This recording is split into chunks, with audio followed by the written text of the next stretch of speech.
Hi, good afternoon. May pailing naman ako sa Indo. They're growing so fast.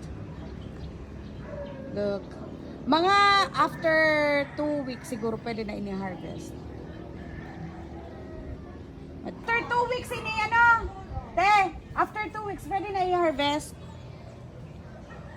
Oh, ito pa. Uy, cute. Drakulaon. Mga matabaon siya. Then, uni baga, di ba mina harvest pa lang ako kaini. Di pa nga sarong simana. Drakulaon na naman siya. Mga matabaon.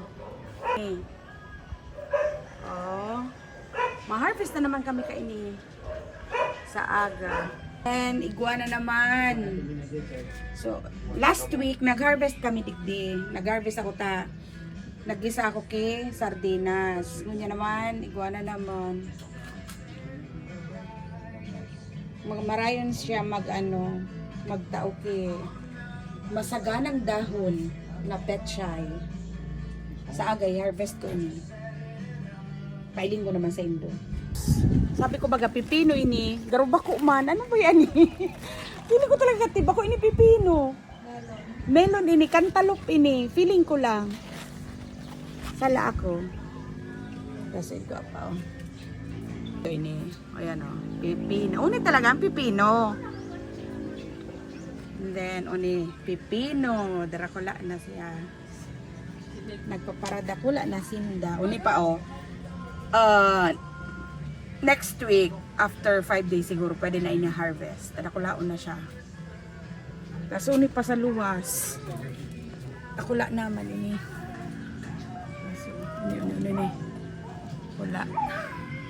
Look at our ampalaya. Ay, cute. Hindi na kayo mamamakal sa daraga. Kami na duman ang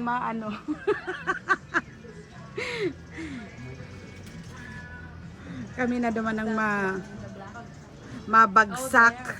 Tapos, ang nagbuburak na ang eggplant may ang talong. Look. Then, pa. Papailing ko ini sa Indo next. May narakula na. Ayan,